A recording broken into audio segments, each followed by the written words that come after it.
Merci les frères et sœurs, merci tous nos invités parce que nous avons le plaisir d'avoir parmi nous aussi des frères et des sœurs qui viennent des pays étrangers. N'est-ce pas une joie? Si.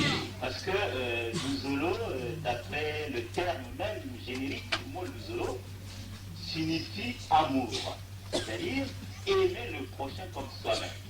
Mais avant que j'entre un peu dans l'explication plus intéressante, j'aimerais que nous puissions entonner une chanson que nous connaissons tous, qui sera la base de notre message à ceux-là qui ne nous connaissent pas encore. Nous allons que Dieu.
Et ce qui signifie dans notre langage à nous couper Samaboko Nambani, c'est-à-dire aider celui qui est en difficulté.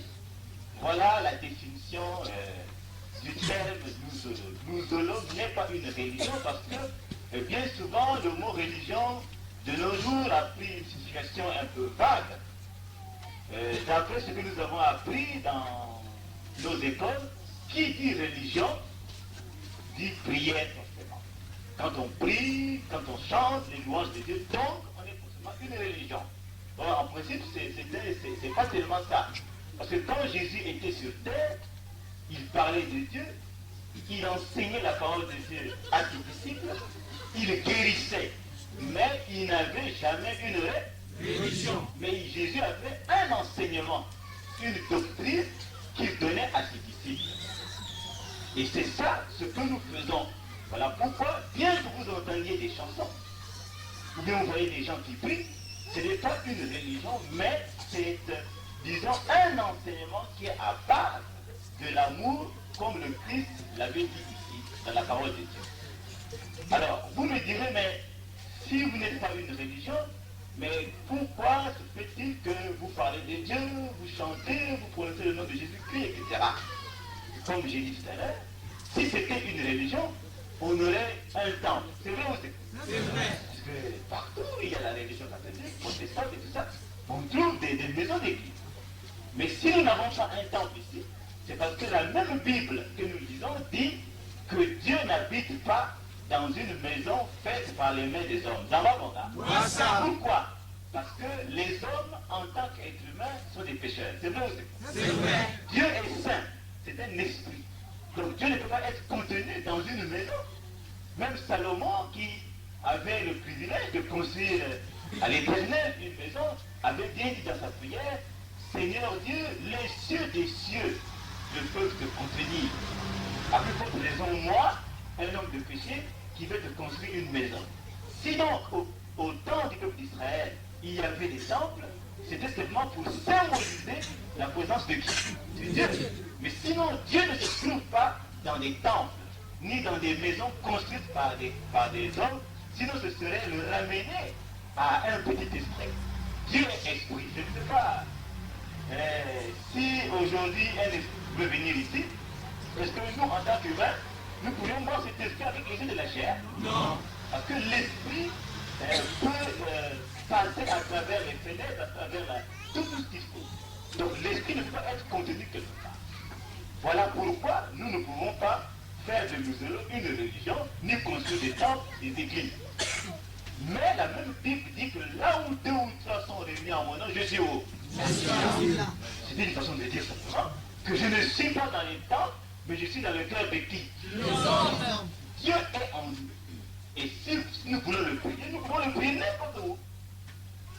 Même Jésus, quand il était sur terre, il donnait son enseignement ou bien au bord de la mer, ou bien à la montagne, ou bien quand il se promenait avec ses disciples, ou bien dans le désert. C'est vrai ou c'est faux? Même Jean-Baptiste, qui était en quelque sorte le messager qui devait préparer le chemin du Seigneur, prêchait dans le désert.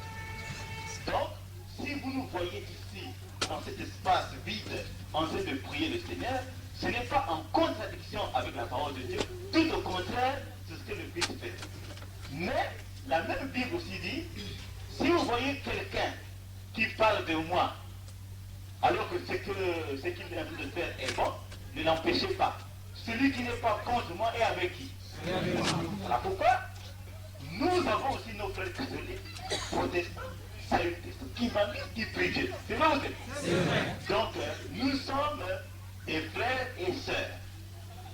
Voilà pourquoi vous voyez ici, il y a des catholiques, il y a des protestants, il y a des salutistes, il y a des kimangistes, c'est-à-dire ceux qui appartiennent à d'autres religions.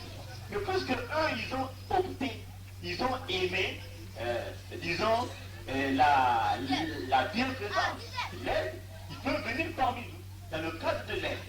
Mais s'il est opportun pour eux d'aller prier, ou bien d'aller à la messe, ou bien d'aller au temple, les dimanches, ils vont au temple. Nous n'obligeons personne à venir, mais nous ne bloquons pas aussi les gens. Dans Mabonga, toute personne qui croit, s'il est catholique, protestant ou quoi, elle peut aller prier dans sa religion respective. Mais nous nous retrouvons ici dans le cadre de la bienfaisance, parce que le Christ dit que quand j'avais faim, tu m'as donné à manger. Quand j'avais soif, tu m'as donné quoi? Quand j'étais en prison, tu es venu rendre visite à qui? Mais ce moi-là, ce n'est pas le Christ lui-même, mais c'est toute personne qui vous ressemble. L'enseignement du Christ repose justement sur cet amour-là. Voilà pourquoi nous nous appelons acte de bienfaisance. Nous ne pouvons pas porter le nom de religion parce que nous avons plusieurs religions ici. Maintenant, quel nom nous allons donner à l'autre? Nous ne pouvons pas donner religion au pluriel. Puisqu'il y a catholique, il y a protestant, il y a salutiste. Est-ce qu'on peut donner encore une autre dénomination religieuse? Même ceux-là qui ne prient pas, Dieu est avec nous, parce que si nous avons des décès, ils peuvent nous assister dans le cadre de l'assistance. C'est comme ça. Donc, les frères et sœurs qui nous arrivaient, comprenez que nous aurons signifie amour, c'est-à-dire nous respectons le commandement primordial de notre Seigneur Jésus-Christ qui dira je m'en vais mais je vous laisse un commandement nouveau, aimez-vous les uns les autres comme et cet amour nous nous efforçons de le pratiquer à travers les actes que vous voyez. Donc c'est pour cette raison que nous ne pouvons pas prendre le nom d'une religion. C'est pour cette raison que nous ne pouvons pas construire de temples. Et c'est pour cette raison aussi que nous avons parmi nous, pas seulement les Congolais, mais vous trouverez aussi des frères de Paris, des frères d'Allemagne, des frères des États-Unis, du Canada et partout. Parce que nous avons un seul Dieu et Père, dans Rwanda. Chez nous, dans la spiritualité, on ne peut pas dire que ce frère-là appartient à tel patron, tel patron. Non. Nous sommes les enfants d'un même Père et d'une même Mère. Chez nous, la division, il ne faut jamais prononcer ce terme-là. Si vous voulez être dans cette association, il faut venir avec l'idée suivante: je vais trouver mes frères en Christ qui sont comme moi. Que tu sois du nord, que tu sois du sud, de l'est et ouest, nous avons tous un seul Dieu et que tu sois du nord.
Vous serez un peu surpris de voir que ce grand nombre se salient un peu, ils sont tous déshabillés, mais ils sont pleins de poussière, ils transpirent.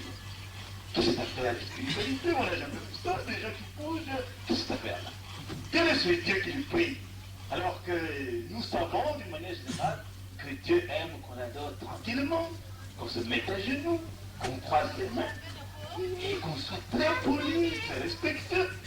Mais quelle est cette affaire de boulot où les gens bougent, ça souffle, ça arrive, et d'ici là, peut-être vous nous verrez même prendre un peu de bière. Pour ceux qui viennent d'arriver, n'est-ce pas un scandale? Si. Ça fait cette affaire de spiritualité là. Et oui, mais la même Bible nous dit, Dieu aime ceux qui le prient avec joie. Dieu aime qui? Ceux qui le prient avec joie. La seule façon de plaire à notre Seigneur Jésus-Christ, c'est de manifester la joie, puisque Dieu, c'est la joie. Il y a une belle chanson que nous avons déjà apprise qui dit le fruit de l'esprit, c'est la patience. Le fruit de l'esprit, c'est la paix. Le fruit de l'esprit, c'est la fidélité, la joie et la pureté. Le fruit de l'esprit, c'est la fidélité et la joie. C'est-à-dire, il y a plusieurs façons d'avoir la joie. Il y a une joie qui peut être communiquée parce que vous avez été admis au baccalauréat. Vous n'avez pas la joie? Si. Une joie. Vous dansez, vous allez au bar et puis vous invitez vos amis parce que vous êtes admis. Il y a aussi une autre joie. Bon, vous avez bien mangé, le ventre est peu donnant, vous êtes content. C'est donc cette joie est humaine, elle est terrestre, elle est personnelle. C'est une joie qui n'est que le fruit de l'émotion que vous avez vous-même. Mais la joie qui vient de Dieu est un don de l'esprit. Et cette joie, pour l'avoir, c'est Dieu qui la donne. Mais pour que nous l'ayons, nous sommes obligés de manifester à notre Dieu une certaine façon de nous comporter, de danser, de rire. Et cette joie-là fait du bien à notre Seigneur. S'il n'y a pas de joie, Dieu n'existe pas. Ça, il faut le retenir une bonne fois. Parce que beaucoup croient que l'essentiel est qu'il aille dans sa maison se mettre à genoux, prier. C'est bien. Mais ce Dieu que nous prions est un Dieu de paix et de joie.